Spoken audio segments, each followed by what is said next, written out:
Greetings. The purpose of this screencast is to review the basics of using a Chromebook, accessing Chrome as a browser, and the Google landing page.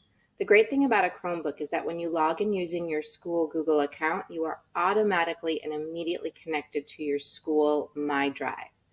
For any adult or AUSD staff, our school accounts are indicated by the @alamedaunified.org, and for students, their account domain is @ausdg.us. Let's take a minute to review some basics of this landing page so that we can triage any tech needs. When you log in, you will either be greeted by a desktop image or the land of Google. Users, including students, can change this background desktop image, but that's a video for another day. The Chromebook shelf, which is also called the dock or the taskbar, can either be at the bottom or along the side. When you drag your mouse and hover, it will appear. Most users will see quick access to Google Docs, Google Chrome, Gmail, and YouTube. If you click this circle over here, you can search for additional Google Suite apps and access things like your Chromebook camera, etc. Moving over here, we have access to some of our other settings.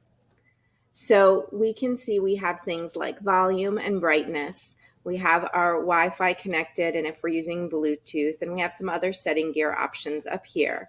And I want to point out that we can also see if we've got battery, and right here where it says US, that's telling me I'm using the US keyboard for my letters and numbers and punctuation marks. Sometimes kids will actually have it on international or INTL, and when that happens, it'll do things like changing a single quotation mark to an accent. That often causes some confusion for our students, and they can just click on this and change it to the US keyboard. If you're having trouble hearing, this is also a place where you can go by turning up the volume right over here. So let's go in and click on the rainbow circle to launch Chrome as our browser. It will either open up to the land of Google like we see right here, or the last tab the user left open. The first thing we should always check is which user is signed in. Even though I signed myself into the Chromebook, it is possible that someone else added their account. This frequently happens when multiple users are sharing a Chromebook. For example, that's my teacher icon right there, and that's my school Google, my A Frary at Alameda. But down here, we can see that I can switch to a different user account. Some students and families have figured out how to do this, and it can lead to confusion. A kid will log into the Chromebook but not see their stuff. It'll be their brother or sister's. So always check your account credentials before you go any further. Up here, we have what's called a tab, and we can add additional tabs right here by clicking on the plus button. And tabs are different windows to different pages on the internet. So I can have different websites open on different tabs. So on this one, I might go over to the Lincoln Middle School homepage. And on this tab, I'm back in the land of Google. That easily allows me to flip between places or tasks. To close a tab, all I need to do is click the X. Under tabs, I have the omnibox or search bar. Next to that, I have what are called extensions, and that's all these tiny little pictures over here. They correspond to non-Google applications. For example, I'm using this one right here called Screencastify to record this video. AUSD staff and students are automatically given some helpful apps, so you should see some on your Chromebook. But it is possible to add others personally and individually. If you've ever seen someone, a student, with something like a panda or a penguin instead of their arrow as a cursor, you know they've installed an extension.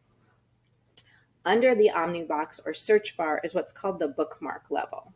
Everyone, staff and students, should have the AUSD bookmark folder right here.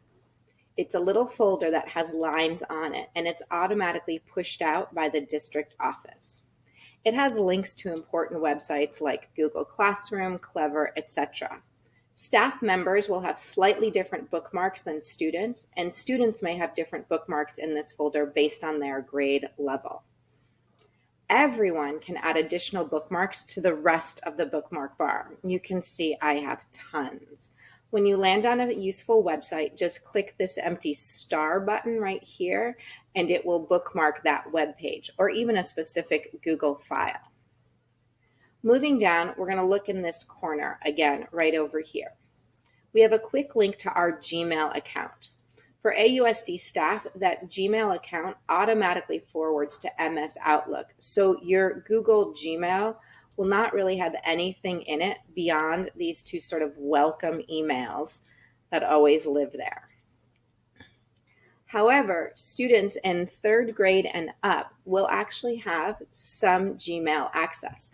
They're in what's called a walled garden, meaning that they can only email other AUSD accounts or approved accounts. And their student Google Gmail would be used for things like password resets and stuff.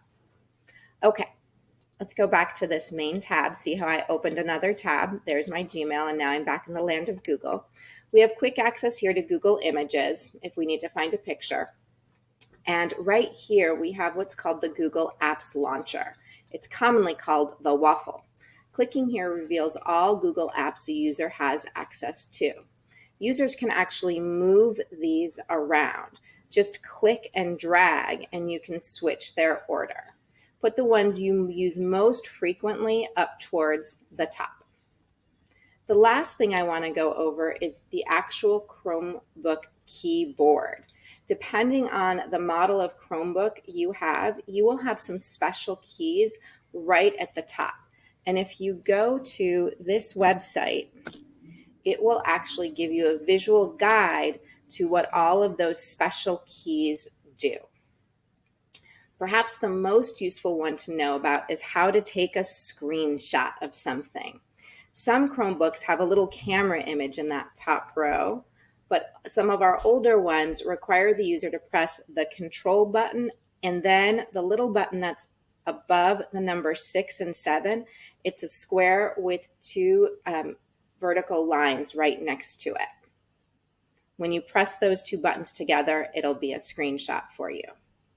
And lastly, if you're using a trackpad and you don't like it, please make sure to get a mouse. If you notice students struggling with motor dexterity on the trackpad, please let the teacher or case manager or administrator know, as the district can get students mice as well.